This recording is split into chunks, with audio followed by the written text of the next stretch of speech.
கொடுப்பாரா, அரசு கொடுக்கிற காசுல இருந்து எங்களுக்கு கொடுப்பாரா? அரசு கொடுக்கிற காசை வாங்கி எனக்கு சம்பளம் கொடுக்கிற நடுவுல ஒரு ஏஜென்ட் இருக்கு, ஒரு முகவர் இருக்கு. நீ என்ன வேலை பாக்குற? உனக்கு என்ன வேலை? அந்த வேலையை உன்னால செய்ய முடியாதுன்னா மாநகராட்சி எதுக்கு? அதுக்கு தேர்தல் எதுக்கு? ஊரக உள்ளாட்சிக்கு அதுக்கு ஒரு மேயர்னு ஒரு பொறுப்பு எதுக்கு? அதுக்கு ஒவ்வொரு பகுதிக்கும் மாமன்ற உறுப்பினர் எதுக்கு? எதுக்கு? அந்த காசு தெண்ட செலவு தானே. இதுக்கு செலவழிக்கிற காசை மக்களுக்கு சம்பளம் கொடுத்துடலாம். 30,000 பேர் வச்சுக்கிறோமா, ஒரு மாசம் 20,000 30,000 சம்பளம் கொடுத்துக்கிறோம், 70 கோடிக்குள்ள முடிச்சிடலாம். ஆனா மாசத்துக்கு நீ 270 கோடி ஒதுக்குற. அதை வச்சு என்ன பண்ற? 5,000 கோடி வரி வருவாய் இருக்கு. அதுல அதை வச்சு என்ன பண்ற? மழை நீர் வழிந்து ஓடாது, கழிவு நீர் வெளியே வராது, எந்த சாலையும் சீரமைக்கப்படாது. இப்ப என்ன வேலைதான் மாநகராட்சி செய்யும்?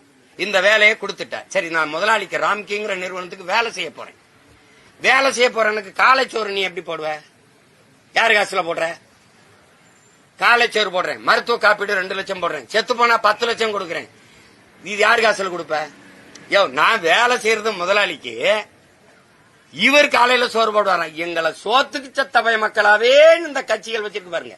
காலையில பள்ளிக்கூடத்துக்கு ஒரு முப்பாக்குன்னு சோறு போடுவேன் மாணவர்களுக்கு, உங்களுக்கு சோறு போடுவேன் ஏண்டா சோத்துக்கு சத்த பயல்களா எங்களை ஆக்கி வச்சிருக்கேன்.